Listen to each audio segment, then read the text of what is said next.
Vous êtes où là en ce moment? Je suis chez moi. Je suis chez moi, en Anglet, Pays Basque, Super.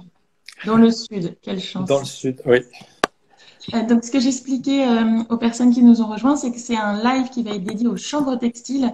tout à On fait. est très, très fiers de vous avoir parce que vous êtes pionnier dans l'industrie. Vous êtes l'un des seuls à produire du chanvre textile en France, en tout cas à pouvoir proposer des produits sur le marché. Ce que je vous propose, c'est, on fait votre parcours. Comment vous êtes arrivé dans cette industrie? Vous êtes un vrai entrepreneur. Vous avez déjà entrepris avant de reprendre Couleur Chambre. Donc, comprendre un peu d'où vous venez, quel a été le déclic. Et puis après, on rentrera plus techniquement dans Couleur Chambre. Comment on fait pour produire du textile en chambre en France. Ça vous va? Ça me va très bien. Eh bien, c'est parti. Si Thierry, vous pouvez m'expliquer qui êtes-vous, Thierry Bonhomme? C'est compliqué. Bonjour à tous. D'abord, merci, merci Laure de votre invitation. Vraiment, ça me fait très plaisir d'être parmi vous. On va parler d'industrie, hein, puisque c'est quand même le propos. Donc, je pense qu'il est important de souligner d'abord que je suis né en Lorraine, il y a un certain temps. Lorraine, terre industrielle par excellence. Il y avait tout, en fait, en Lorraine. Il y avait au sud, il y avait le textile, il y avait la filière bois, il y avait le cristal, la faïence, que ce soit Sarreguemines, Longwy, Lunéville. Il y avait la métallurgie. Hein, la tour Eiffel, c'est de l'acier de Pompée. Et puis des choses plus anecdotiques, mais intéressantes aussi. Quand on se promène dans le monde entier, on marche sur des bouches d'égout, des fonderies de Pont-à-Mousson. Et c'est quand même assez étonnant quand on est en Asie, en Amérique, etc. Ben voilà, c'était le savoir-faire français, si vous voulez, qu'il y avait dans cette Lorraine dans laquelle j'ai vécu 30 ans. Donc, c'est pas neutre quand même. Donc, moi, j'ai un parcours, en fait, très atypique, mais je crois que dans le milieu du chanvre, tous les gens que vous avez rencontrés, il n'y a pas d'école pour le chanvre. Non. Il y a une diversité, il y a une richesse. D'ailleurs, c'est ce qui fait la richesse de cette communauté. On se retrouve tous autour d'une passion qui est une passion pour cette plante. Voilà. Donc, mon parcours, il est atypique. J'ai une formation financière et de juriste. J'ai été expert comptable. J'ai quitté vite la profession parce que je voulais être peut-être plus près de l'action. Donc, je suis rentré dans la fin des années 80 comme directeur financier d'un groupe industriel qui faisait du cristal, qui s'appelle Dôme, la compagnie française du cristal. On faisait des produits absolument splendides. Mais la fin des années 80, c'était le début de la désindustrialisation de notre pays. Nos gouvernants rêvaient d'une ère post-industrielle, une société sans usine, sans fabrication. Et j'allais dire, c'est le début d'une catastrophe annoncée. Pendant 40 ans, on a démantelé des savoir-faire, on a fermé des milliers de TPE, de PME, on a licencié à tour de bras, on a délocalisé à tour de bras, et on a laissé à l'abandon des territoires entiers. Et je pense qu'aujourd'hui, on en mesure vraiment les conséquences 40 ans après. Donc c'était vraiment une catastrophe. Il faut imaginer tout de même que à cette époque-là, si je ne parle que du textile, puisque c'est quand même le propos d'aujourd'hui, les entreprises textiles qui délocalisaient étaient subventionnées. C'est-à-dire que nos impôts servaient à les subventionner. Pourquoi? Parce que en fait, la logique qui prévalait à l'époque, c'était de dire si les entreprises textiles délocalisent, elles vont faire plus de profits, et donc plus de profits veut dire plus d'impôts sociétés dans les caisses de l'État. Évidemment, c'est un raisonnement complètement absurde. Parce que c'est vrai qu'un certain nombre d'entreprises textiles se sont délocalisées, ont eu plus de profits, mais mon petit doigt me dit que tous les profits ne sont pas revenus dans notre pays pour financer les services publics et le reste. Voilà. Donc, toujours est-il que me voilà parti comme directeur financier dans ce groupe. Et en fait, le cristal, comme les autres secteurs, fermer des usines, licencier du monde, etc. Et pour moi, ça a été quasiment un traumatisme, en fait. J'ai vu ce démantèlement, si vous voulez, de l'industrie française et particulièrement Lorraine, parce que j'étais en Lorraine à l'époque. Et ça m'a vraiment traumatisé. Donc, au bout de quelques années, je suis parti. J'avais une autre passion qui était l'informatique et c'était le début d'une ère nouvelle qu'on appelait le multimédia. Donc, c'était aussi passionnant.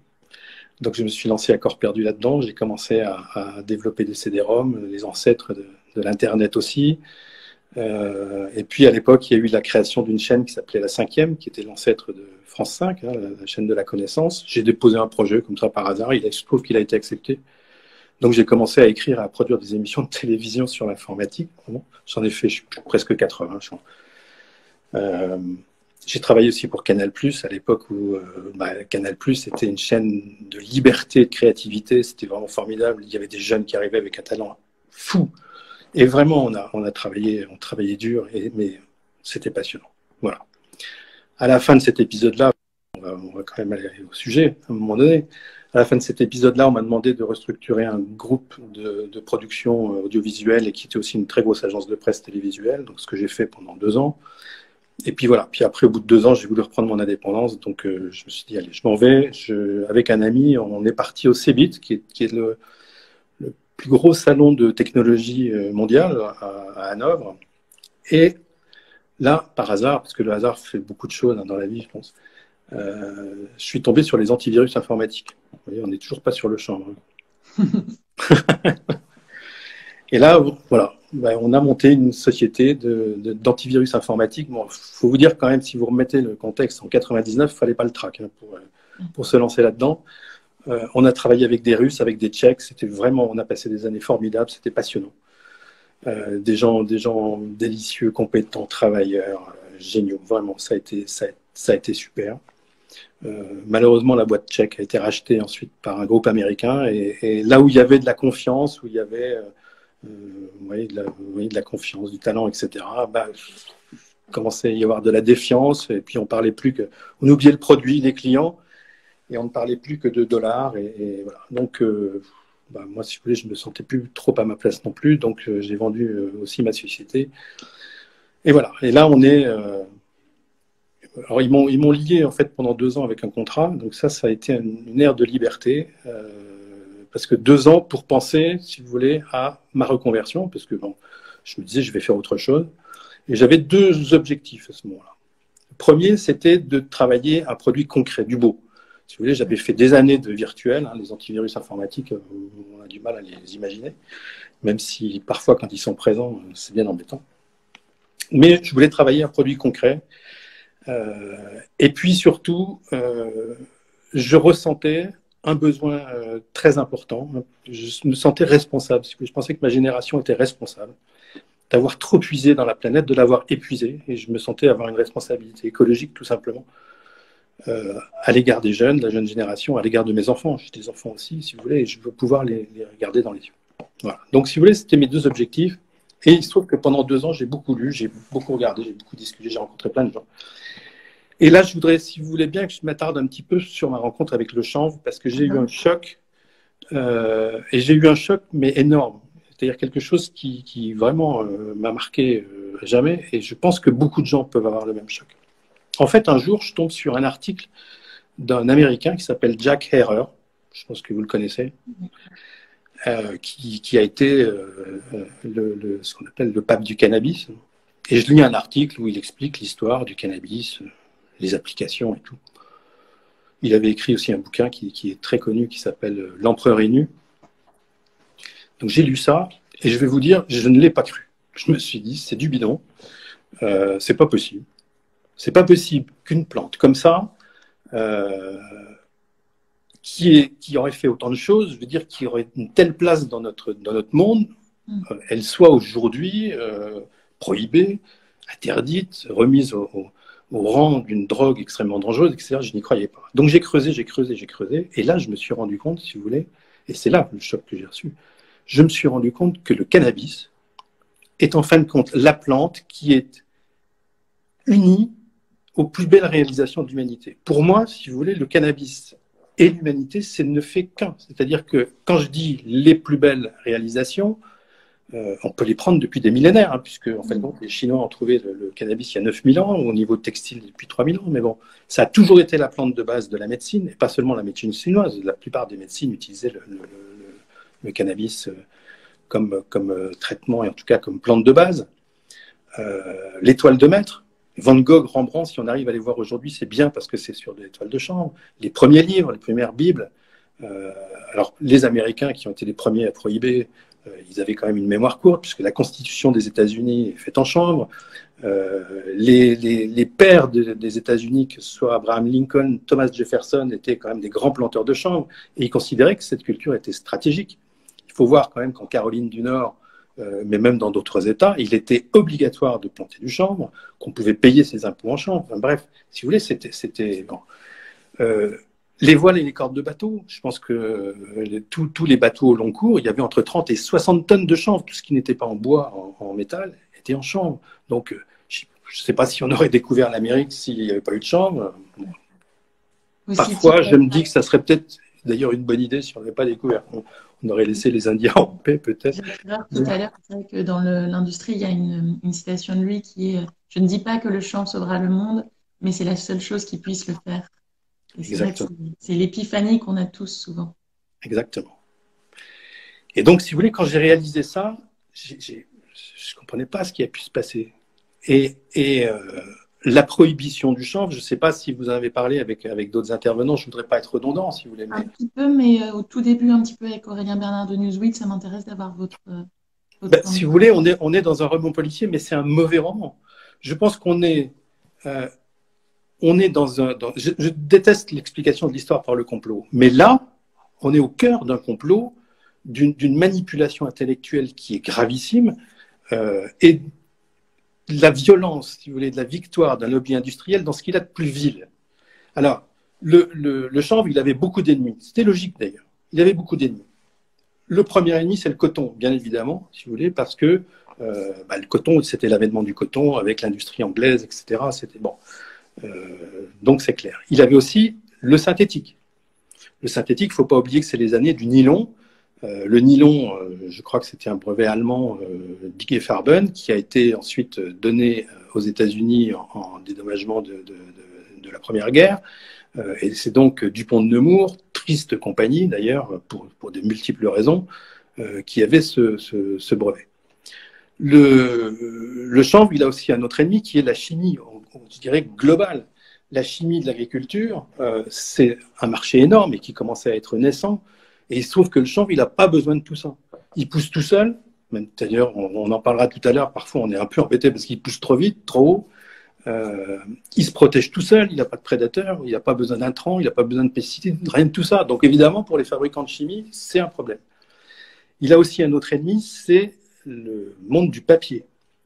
Et il se trouve que Hearst, qui était un tycoon, qui a été j'allais dire, le chef de file de cette meute et de ce complot, avait un certain nombre de tabloïds et qu'il avait aussi des dizaines de milliers d'hectares de bois avec lesquels il faisait de la pâte à papier. Et il se trouve qu'on retrouve encore Dupont de Nemours qui avait un brevet qui permettait en fin de compte de transformer la cellulose de bois en papier. Et il faut savoir aussi qu'on fait un papier de bien meilleure qualité avec du chanvre. D'ailleurs, beaucoup dans le papier à cigarette, parce qu'il doit être très fin et très solide, on met du papier de chanvre. On le met aussi dans le papier recyclé parce que, si vous voulez, il est extrêmement collant, mais c'est très, comment dire, il est dense, solide. Il a vraiment des qualités essentielles. Et je ne vois pas pourquoi, depuis des dizaines d'années, voire des centaines d'années, on coupe des arbres pour faire du papier. C'est une aberration totale, une de plus. Voilà. Et puis alors, on va rajouter quand même la cerise sur le gâteau des ennemis du chanvre, c'était le pétrole et la sidérurgie. Il faut voir qu'à cette époque-là, il y avait quelqu'un d'assez génial, que j'ai appris à connaître aussi, parce que j'en avais une vision assez caricaturale, qui est quand même Henry Ford, qui commençait à travailler sur un prototype de voiture en matériaux composites de chanvre, et qui marchait à l'éthanol de chanvre. Et si vous voulez, ce monsieur Henry Ford ne comprenait pas comment on continuait à couper des hectares. Il y a une phrase célèbre où il dit, je ne sais plus exactement comment, mais il dit, je ne comprends pas pourquoi on supprime des milliers d'hectares de forêt et qu'on continue à épuiser nos mines, alors qu'en fin de compte, une année de chanvre suffirait à faire tout ça. Voilà. Évidemment, ça ne plaît pas à tous ces industriels, et donc il faut trouver une façon d'interdire le chanvre, ce qu'ils ont réussi à faire en Loose Day le 2 avril 1937. Donc ils se sont coalisés. Il se trouve que Hearst a écrit que le chanvre donnait des instincts meurtriers, donc il a repris un certain nombre de meurtres sordides en disant que c'était sous l'empire de la marijuana. Enfin, vous imaginez, c'était monstrueux. Voilà, donc c'est une manipulation intellectuelle majeure. C'est un drame. Je pense que c'est un drame, vraiment. Il se trouve qu'en plus, comme les États-Unis ont gagné la guerre après, ils ont imposé la même chose aux vaincus, notamment au Japon, qui était un très très gros producteur et consommateur de chanvre. Et ensuite, ils ont imposé ça à tous les adhérents de l'ONU. Et c'est toujours les mêmes, d'ailleurs, que ce soit Anslinger, qui était le gendre de Hearst, qui, au niveau de l'ONU, a réussi à emporter tout ça.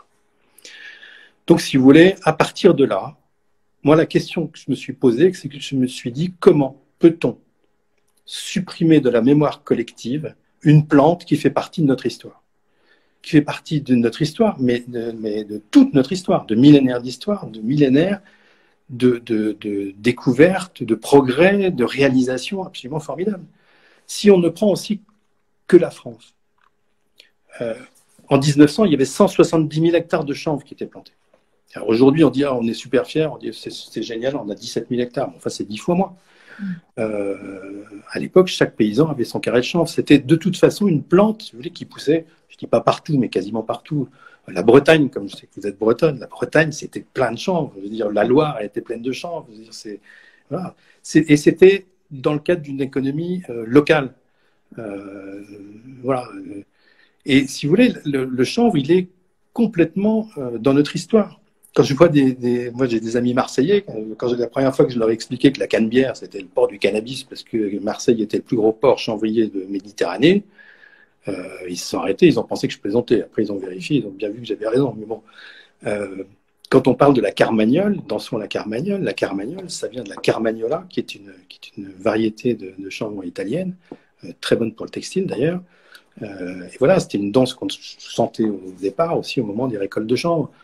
Il y a beaucoup de lieux dits, de villages qui s'appellent Chenevières, où vous retrouvez, si vous voulez, l'étymologie du chanvre. Donc, si vous voulez, notre histoire en France, mais par...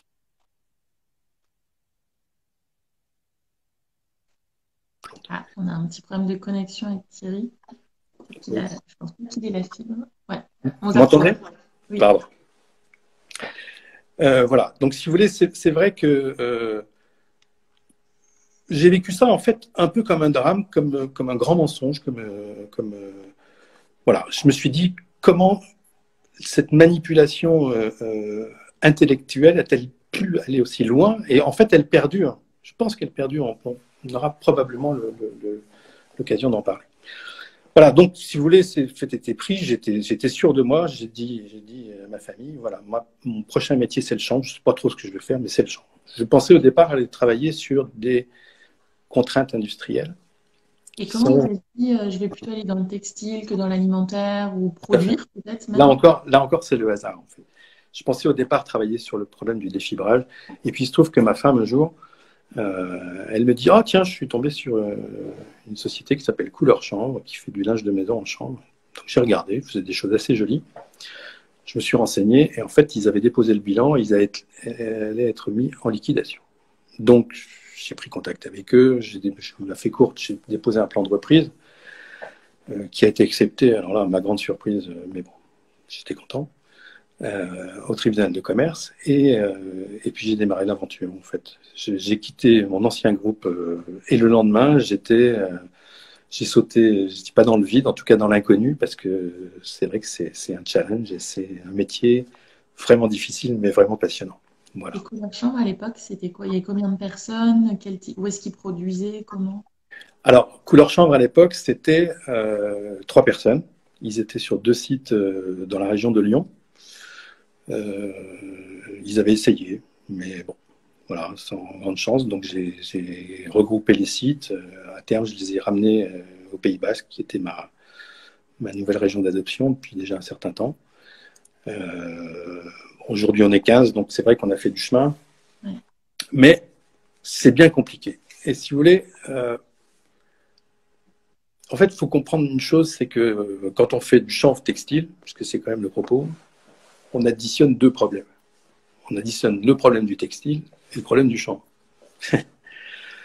Le problème du textile en France, il est pas nouveau non plus, mais c'est un secteur parfaitement sinistré.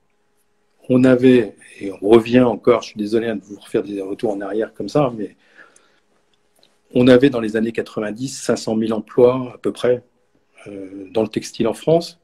On est aujourd'hui moins de 50 000.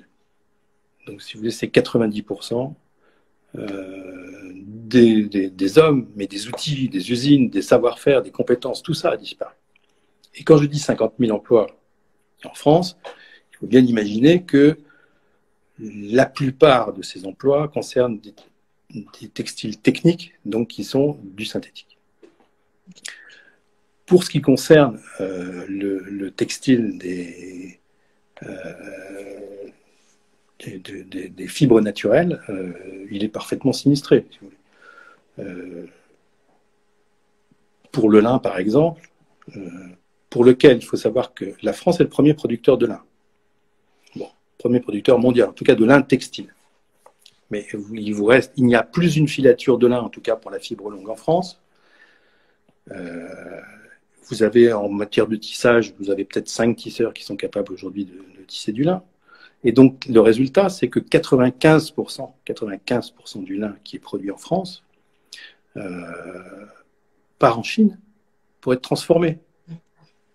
Donc il est récolté ici, il est défibré, parfois il est peigné avant ou après, et ensuite il part pour être filé, tissé, confectionné en Chine, et il revient ensuite dans la plupart des magasins mondiaux, y compris en France, marqué lin français. C'est une aberration. Et pourquoi? C'est une question de coût, de technique? Ah, mais si vous voulez, c'est la désindustrialisation dont je parlais tout à l'heure, qui s'est poursuivie. C'est qu'on a été chercher des usines et des main-d'œuvre à bas coût, à l'autre bout du monde, et on a perdu nos savoir-faire. Et ça, c'est vraiment dramatique. Donc, si vous voulez, le textile aujourd'hui, et lorsqu'on parle de textile de fibres naturelles, donc c'est bien de ça qu'il s'agit aujourd'hui, les compétences, les outils, les usines, les hommes sont rares. C'est très difficile de recruter, parce qu'en plus, l'industrie, malheureusement, n'est pas attractive, alors que c'est un métier absolument passionnant. Et il n'y a pas d'école de formation spécifique là-dessus. Voilà, c'est sinistré. Donc, si vous voulez, le textile lui-même pose un certain nombre de problèmes. Il y en a qui ont essayé dans le chanvre, parce qu'après, on va parler spécifiquement du chanvre textile.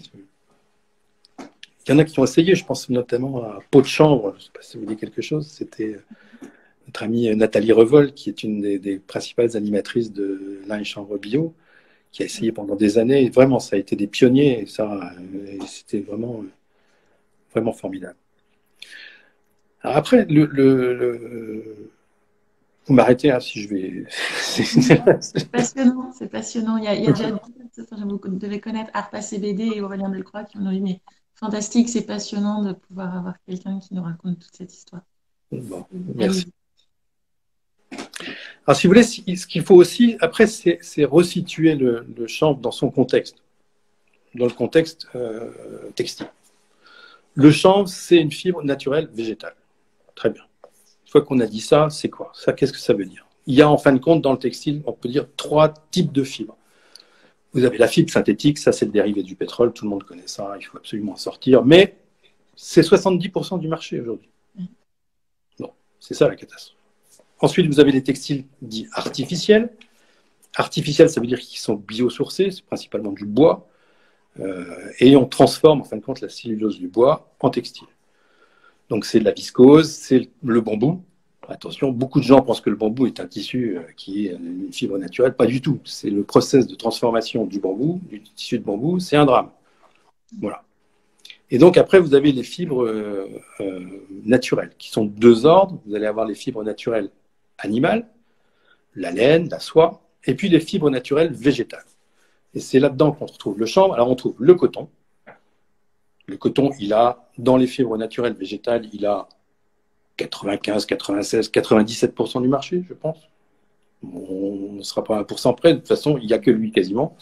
Et puis à côté, dans les autres, vous avez le lin, le chanvre, la ramie, qui est une ortie qu'on trouve notamment en Asie. Et puis c'est tout. Vous allez trouver après des choses qui sont anecdotiques, qui vont être le jute, le sisal, le capoc, etc. Mais terminé. Donc si vous voulez, on n'a pas tant de choix que ça.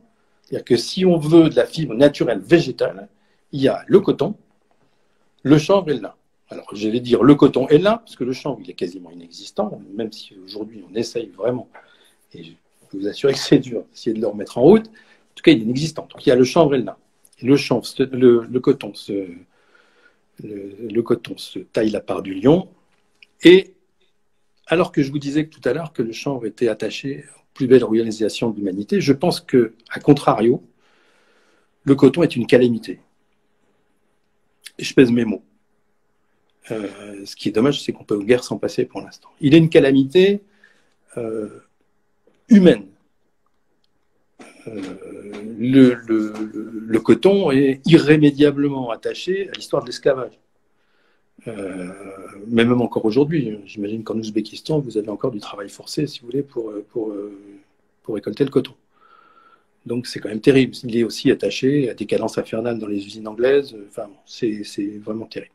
Après, c'est une calamité écologique, mais c'est monstrueux. Vous avez 2% des terres cultivées qui absorbent 25% des pesticides mondiaux. Je ne sais pas si vous voyez l'équation, elle est quand même grave, gravissime. Et puis sans compter l'eau, parce qu'il vous faut en moyenne, parce que c'est entre 7 000, je crois, et 19 000, mais on va prendre une moyenne de 12 000 litres d'eau pour 1 kilo de coton. 12 000 litres d'eau. Et pour 1 kilo de champ? Ah ben, la pluie suffit. Vous divisez ça par, je ne sais pas. En tout cas, il n'y a pas d'irrigation si vous voulez du champ. Donc, on arrive à une aberration totale, mais pourtant, le coton et l'or blanc, bon, c'est une culture qui a été largement subventionnée dans tous les pays, y compris aux États-Unis. Et puis, il a des qualités indéniables, parce qu'il est très blanc naturellement, il est fin, il est lisse, donc il est facile à travailler, facile à tisser, il est doux, il est solide. Mais si vous voulez, l'équation, elle ne colle pas, quoi. Et le coton est la matière première majeure, en fin de compte, du fast fashion et d'un délire écologique qui fait que la planète en est là, probablement. Et je pense qu'il est responsable de beaucoup de maux. Donc, l'alternative, elle reste à créer parce que soit on se tourne vers des textiles synthétiques, donc des dérivés du pétrole, et là c'est un drame, soit on privilégie les fibres naturelles, notamment végétales, et on se tourne vers le coton. Alors le coton bio est une alternative, certes, mais d'abord une production trop faible. Alors il n'y a pas de pesticides, ça c'est quand même pas mal. Il consomme moins d'eau, en tout cas il y a une irrigation raisonnée, mais bon, il reste tout de même du coton. Voilà. Donc si vous voulez, le challenge aujourd'hui consiste à bâtir des alternatives. Et l'alternative, il n'y en a pas 36. Il y a le lin qui ne pousse pas partout, qui est compliqué. C'est une culture très pointue, qui est faite par des gens qui sont des vrais spécialistes, qui ont cette expérience depuis des centaines d'années et qu'on trouve de toute façon au nord-ouest de la France. Ensuite, vous montez Belgique, Hollande, etc. Et puis le chanvre. Et le chanvre, l'avantage qu'il a, c'est qu'une plante qui est plus rustique, qui peut pousser à peu près partout. Alors évidemment, il ne faut pas aller dans les extrêmes, et qui a des potentialités absolument colossales. Du coup, je vais me permettre d'aller un peu droit au but parce qu'on a une question d'Arpa CBD. Il nous dit, est-il aujourd'hui possible d'avoir une production textile de chanvre 100% française, culture, défibrage, filage, tissage, teinture? Alors non, aujourd'hui, ça n'est pas possible, parce que je vous ai dit par exemple qu'au niveau de la filature, ça n'existe pas. Mais il y a des projets aujourd'hui de relocalisation. Au-delà de ça, il faut voir, si vous voulez, pourquoi ça met du temps, pourquoi c'est si difficile. Moi, en fin de compte, c'est vrai qu'au début, quand j'ai repris Couleur Chanvre, je me suis dit, c'est génial, on va replanter du champ, on va redémarrer. Il y avait des milliers d'hectares, des dizaines de milliers d'hectares dans les siècles anciens, on va y arriver. Pourquoi on n'y arriverait pas? On va dans la Lune, dans l'achat, on fait de l'informatique, on fait... Non, c'est beaucoup plus compliqué que ça, en fait. C'est plus compliqué que ça, d'abord parce qu'il faut sélectionner des variétés. Ça, il faut prendre les choses, si vous le voulez bien, je vais les prendre dans l'ordre pour voir l'ensemble des contraintes et des problèmes qu'on peut connaître. Il faut sélectionner des variétés et il se trouve que la législation est extrêmement compliquée, même si elle tend un petit peu à se libéraliser.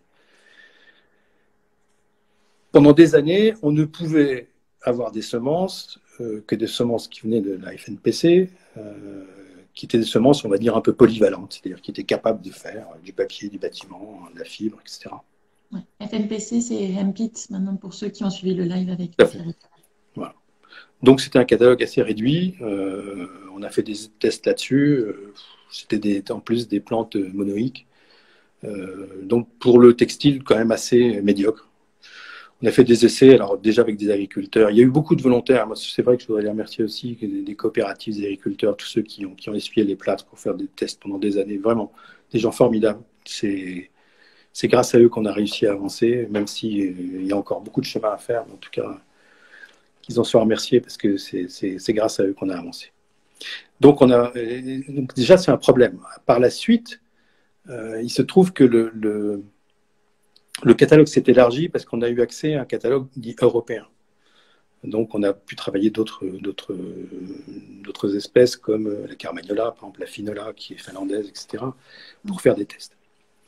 Maintenant, alors c'est vrai qu'on va avoir de plus en plus de variétés, mais il faut savoir que quand on fait un test, puis qu'on se dit, bah, bon, c'est pas terrible, le rendement en fibre, il n'est pas terrible, etc., bah, il faut attendre l'année suivante. Parce que ça, c'est le cycle de la nature. Donc, les années, elles passent, on est très frustrés parce qu'on attend comme ça, dans les freins, en se disant, mince, prévu l'année prochaine, qu'on soit l'année prochaine, qu'on arrive à essayer à faire d'autres tests, etc. Mais bon, voilà, c'est la nature.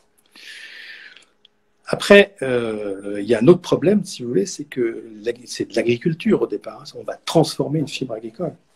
Et ce qu'il faut, c'est créer un modèle économique qui soit viable pour l'agriculteur d'abord. Et aujourd'hui, ça n'existe pas. Pourquoi? En fait, c'est assez simple. La fibre textile, on ne peut la récupérer, on doit la récupérer avant que la graine soit mûre. Okay. Parce que lorsque la graine est mûre, il y a ce qu'on appelle des fibres secondaires qui ont poussé et qui vont altérer la qualité des fibres primaires qui sont celles qui nous intéressent, c'est-à-dire les fibres longues qui vont nous permettre de faire du beau fil et donc des beaux tissus.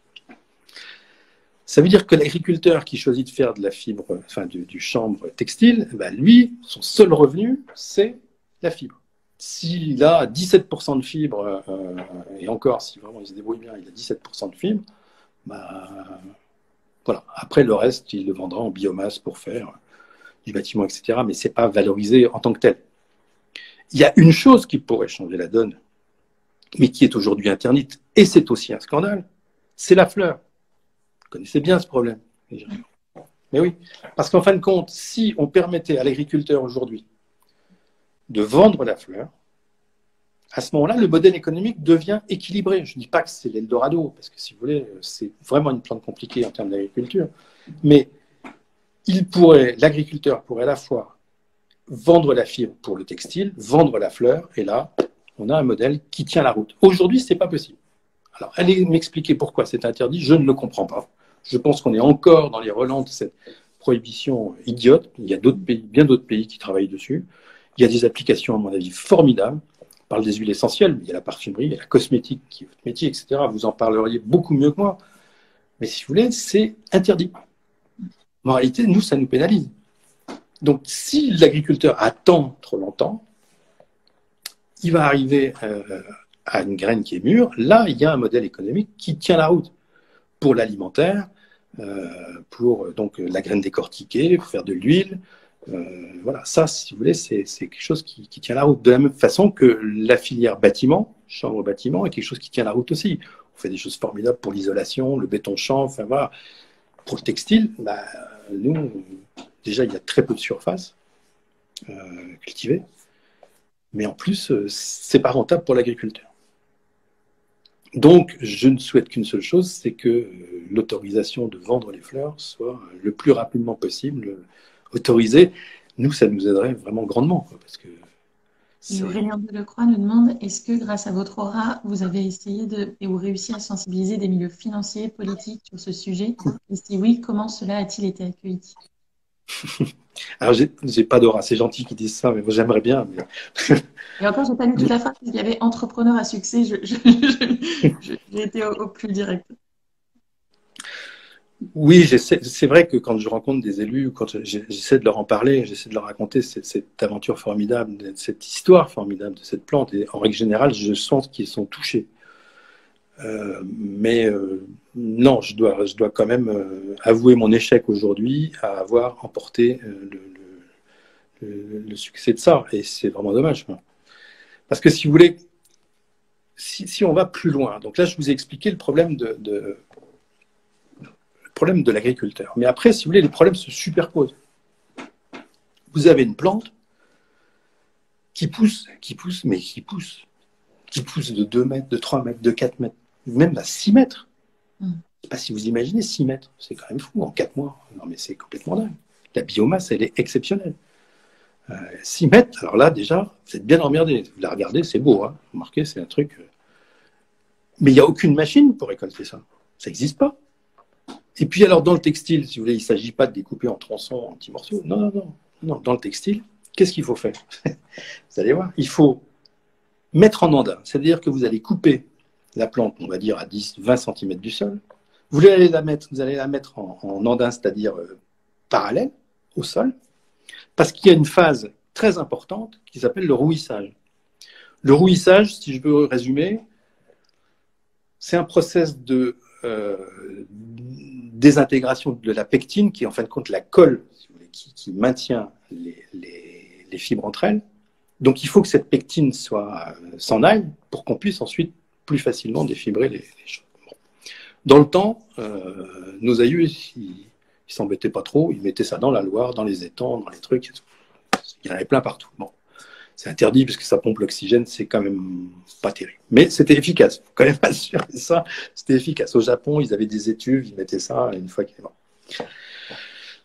Là, c'est plus possible. Donc, si vous voulez, on a pris le process ligné, c'est-à-dire le process du lin, hein, puisqu'en fin de compte, on a la chance d'avoir en France des lignées qui ont une grande expérience des fibres libériennes, parce que bizarrement, même si les plantes se ressemblent pas, le lin et le chanvre font partie de la même catégorie botanique qu'on appelle les fibres libériennes. Donc, mise en andin, il se trouve que dans un certain nombre de climats tempérés, vous avez en été une alternance de pluie et de soleil, et ça favorise et ça accélère la disparition de la pectine, mais ça nécessite aussi, quand vous avez un lit d'andin, qu'il faut les retourner régulièrement, et puis il faut regarder, il faut avoir l'œil, il faut l'expérience, et une fois que vous avez l'impression que le rouissage donc, est bien fait, à ce moment-là, vous mettez ça en ballot et vous envoyez ça au défibrage. Bon, c'est un process qu'on appelle le teillage. Et donc en France, on a des unités de teillage, il y a des coopératives donc, qui vont défibrer en fin de compte ce chanvre, comme ils défibrent le lin. Mais comme les unités de teillage sont faites pour le lin, et que le lin, c'est une plante qui fait 80 cm, 1 mètre, bah, si vous voulez, vous êtes obligé de débiter, en fin de compte, le chanvre, quand il a poussé comme ça, vous êtes obligé de le débiter en morceaux de 80 cm, 1 mètre. Si je reviens un petit peu en arrière, si vous voulez, il faut bien imaginer que lorsque vous avez une plante de 2, 3 mètres, 4 mètres, etc., il n'y a aucune machine donc, qui va faire ça. Ça veut dire que tout ça va être fait à la main quand même. Donc si vous êtes sur des centaines d'hectares, vous imaginez le travail que ça représente. Donc voilà. Et donc après cette phase de teillage, vous avez le peignage. Voilà. Et vous obtenez une filasse. Vous imaginez, c'est un peu comme une natte en fait. Vous voyez, et qu'on envoie en filature. Et pour obtenir la fibre longue, c'est une technique qu'on appelle la filature au mouillé. Donc voilà, ça va torsader le fil. Et vous obtiendrez le fil qui permettra ensuite de tisser. Alors, il se trouve que, si vous voulez, comme le chanvre est une plante rustique, qui a beaucoup de choses qui sont faites à la main, le fil, il est irrégulier. Et c'est compliqué, si vous voulez, parce qu'à partir du moment où vous avez un fil irrégulier, lorsque vous le mettez dans un métier à tisser, ça va moins vite, ça casse. Ou en tout cas, vous aurez des fragilités. Oui, parce que c'est une matière rustique, c'est ce qui fait aussi sa beauté, quelque part. Mais c'est vraiment compliqué. Donc, toute la filière aval de production va être ralentie. Je vais vous donner un exemple sur le tissage. Nos tisseurs de chanvre aujourd'hui, ils font péniblement, je vais dire, 30 mètres par jour. Alors, qu'est-ce que ça représente, 30 mètres par jour? Je vais vous donner juste un exemple. C'est qu'un métier à tisser moderne, aujourd'hui, avec une autre fibre, hein, il fait 3 à 4 000 mètres par jour. Donc, vous imaginez le ratio. Une fois que ce sera tissé, ensuite, bon, ce sera confectionné. Et il y aura encore des rebuts, si vous voulez, parce que cette matière, elle est rustique et qu'on est en train aussi de la découvrir. Et puis, il y a une autre chose aussi, si vous voulez, c'est que si vous prenez le lin, le lin où il y a une grande expérience linière en France. Le lin, c'est des assemblages, c'est un petit peu comme le champagne. C'est-à-dire que vous allez prendre les spécialistes du lin, si vous voulez, notamment en filature, ils vont prendre des lots différents, qui ont été rouillés différents, de régions différentes, etc., pour avoir une qualité constante, pour aplanir les défauts. Pour le chanvre, la production elle est tellement faible que c'est pas possible. Quand vous avez une production, bah, il faut la prendre. Et puis, avec tout ce que ça a de bon, si c'est mal rouillé, bah, vous allez essuyer les plâtres et la production, elle va être compliquée. Donc, il faut comment dire, enfin, toutes les difficultés, en fin de compte, s'additionnent. Et au final, vous avez un fil qui arrive, qui coûte une fortune, alors qu'en fin de compte, tous les acteurs en amont ont perdu de l'argent, globalement. L'agriculteur, c'est pas rentable. La coopérative, ceux qui ont fait du teillage, c'est pas rentable. Le filateur, il gagne pas sa vie avec ça. Le tisseur non plus, vous voyez. Mais pour vous donner un ordre d'idée, dans une housse de couette en chanvre, j'ai 50 € de fil. De fil. C'est-à-dire que je n'ai pas commencé ni à le tisser, ni à le confectionner, ni à le teindre, rien du tout. 50 € de fil. J'imagine que dans certaines enseignes scandinaves dont je ne tairai le nom, et qui s'approvisionnent avec leurs usines en Chine, à 50 €, vous avez une parure entière. Donc il y a un problème. Donc au final, on a des prix de revient qui sont très très élevés, malheureusement des marges qui sont ridicules. Donc l'équation, elle est compliquée. Est-ce que vous pensez qu'en investissant lourdement dans la R&D industrielle, on sera capable de développer des outils de production qui permettront de faire vraiment du volume? Alors oui, mais je vais vous répondre d'une façon même un peu plus crue. On n'a même pas besoin d'investissement lourd. On aurait besoin de quelques millions d'euros. C'est rien par rapport à des investissements industriels. C'est rien du tout. Pour faire une machine, un prototype, si vous voulez, de machine qui pourrait récolter, mettre en andin, éventuellement couper d'ailleurs les andins pour qu'ils puissent ensuite être passés dans des machines de tailleuses, des tailleuses telles qu'on les a aujourd'hui, c'est quelques centaines de milliers d'euros. Pour ensuite adapter, si vous voulez, les lignes de taillage aux chanvres et peut-être qu'ils soient à plat, c'est encore ça. Ensuite, si vous voulez, pour pouvoir avoir, si on avait plus de production de chanvre, ça nous permettrait justement de faire ces assemblages pour avoir une qualité plus régulière, peut-être un fil plus régulier, qui serait plus facile à filer et donc plus facile à tisser, donc avec de meilleurs rendements. Vous voyez, c'est pas des sommes énormes, mais ces sommes, on les a pas. Visiblement, c'est pour ça que je dis l'échec, et malheureusement, je suis pas seul dans ce truc, j'essaye, mais je pense qu'il y en a beaucoup aussi qui essayent de sensibiliser, que ce soit des industriels, les pouvoirs publics, etc., sur l'importance presque stratégique, si vous voulez, de cette culture. Mais on n'y arrive pas. Alors, il y a des gens qui travaillent beaucoup, qui proposent des alternatives. Je pense à Pierre Amadieu, par exemple, dans le Lot, qui, lui, travaille sur un prototype de machine de défibrage, donc qui est un process alternatif, parce que là, je vous ai parlé du process qui est ligné. Il y a d'autres process possibles de défibrage. Voilà, il travaille depuis des années sur ce projet-là, il avance, mais les quelques centaines de milliers d'euros qu'il lui faudrait pour aller plus vite et pour finaliser son projet, il ne les trouve pas. C'est dramatique. Vous avez des gens aussi, bon, heureusement, des marques maintenant, je pense à Julien Tuffery qui fait des jeans en chanvre. Bon, donc, c'est vrai qu'il y a un engouement, on sent qu'il y a quelque chose, etc. Mais je vous dis, les investissements, ils seraient même pas, les besoins ne seraient pas massifs. Mais il y a des besoins tout de même, et aujourd'hui, on n'arrive pas, malheureusement, pas à les satisfaire, enfin, on n'arrive pas à les trouver. Voilà. Et l'interprofession chambrière, vous avez discuté un petit peu avec eux, avec Interchambre, sur ces questions-là? Oui, mais je pense qu'on a tous, si vous voulez, on fait tous le même diagnostic. Après, encore une fois, il y a des initiatives individuelles, on se retrouve, il y a des tests qui sont faits. Je vous parlais tout à l'heure de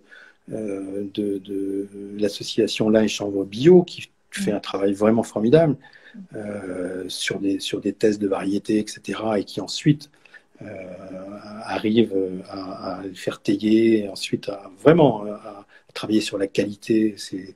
Mais c'est trop long et en tout cas, ils n'ont pas les moyens de travailler correctement, malheureusement. C'est vraiment malheureux parce que c'est vrai que au jour où on parle de l'indépendance de notre pays, j'allais même dire européenne, parce que je ne peux même pas me mettre dans un cycle franco-français, avoir une alternative en fibre naturelle, une alternative au coton, ça a du sens. Surtout une plante qui n'a besoin de rien. Pour moi, si vous voulez, le cannabis, parce qu'il faut bien l'appeler comme ça, le chanvre est la plante modèle du développement durable.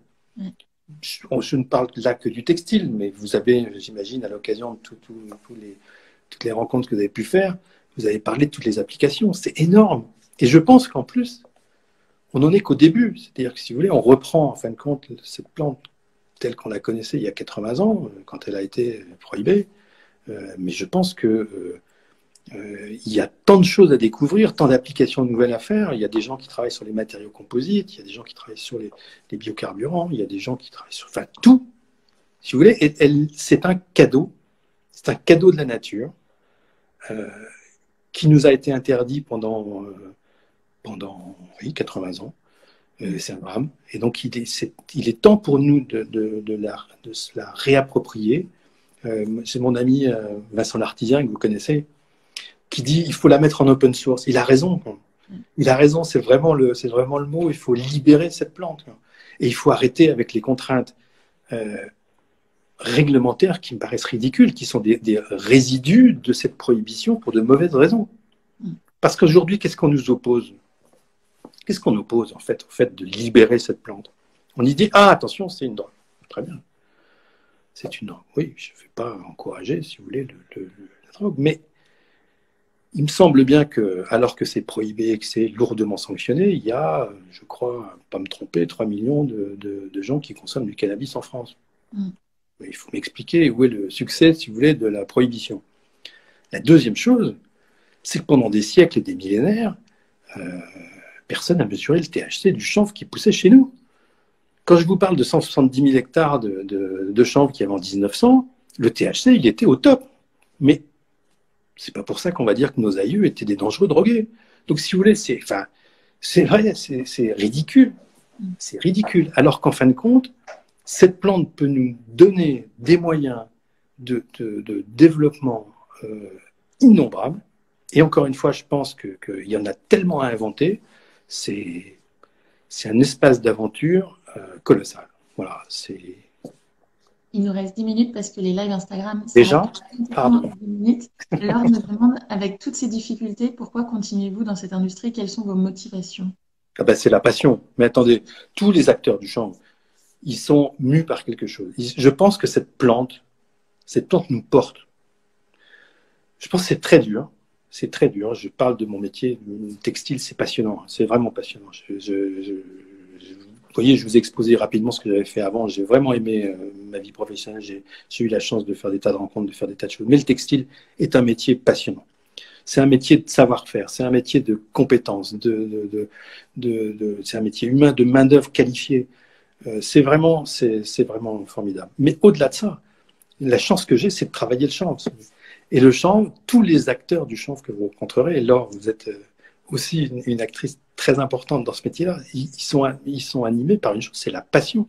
C'est aussi la passion de remettre cette plante au centre de notre vie. C'est-à-dire la place qu'elle mérite et la place qu'elle a perdue pour de mauvaises raisons suite à une manipulation intellectuelle insupportable. Voilà. Donc, cette passion, oui, elle anime tous les gens que je rencontre et c'est pour ça qu'on fait une sorte de communauté.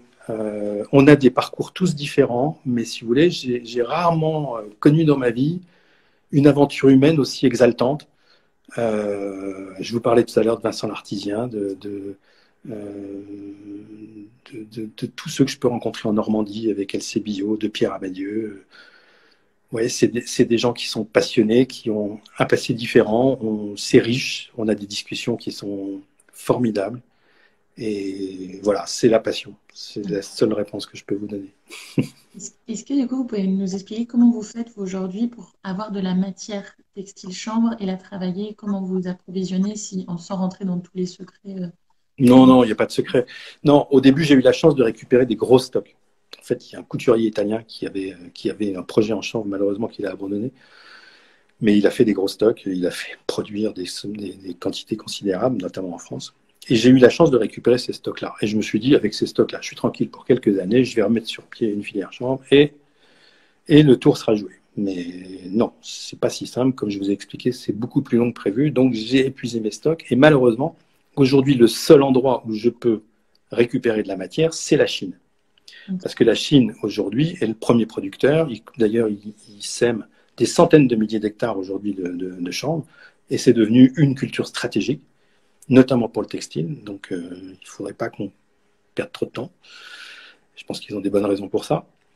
Et donc, je récupère de la matière. De toute façon, je sais que la matière est bien faite. Hein. Comme je vous ai dit, la culture, elle se passe, qu'elle soit en Chine ou ici, elle a besoin de rien. Donc, voilà. Et ensuite, si vous voulez, c'est rapatrié et ça suit des process, le process habituel pour bien m'assurer que cette matière n'est pas, entre guillemets, dénaturée. Parce que ce qui serait dommage, si vous voulez, c'est alors qu'on a une fibre exceptionnelle, qu'on la dénature.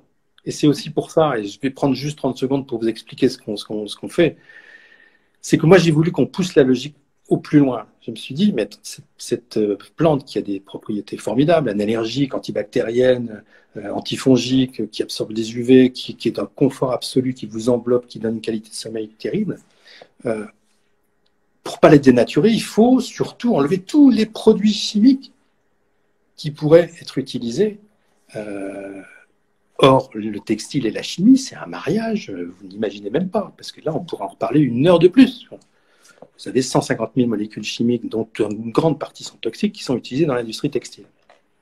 Entre parenthèses, lorsque vous achetez par exemple un textile bio, un coton bio, il est bio à la sortie du champ. Ce que vous ne savez pas, c'est que dans 95% des cas, il baigne dans les produits toxiques avant d'arriver dans les magasins. Voilà. Donc, le consommateur qui a l'impression d'acheter un tissu sain, un coton bio, il faudrait que l'information du client soit plus importante. Donc c'est pour ça aussi que, si vous voulez, nous, on a développé chez Couleur Chanvre un process unique de teinture et d'ennoblissement, et on a supprimé tous les produits toxiques, irritants, allergisants, perturbateurs endocriniens et même les tensioactifs. C'était des années de recherche, de travail, qui ne sont d'ailleurs pas finis, parce qu'on essaie d'affiner encore les choses.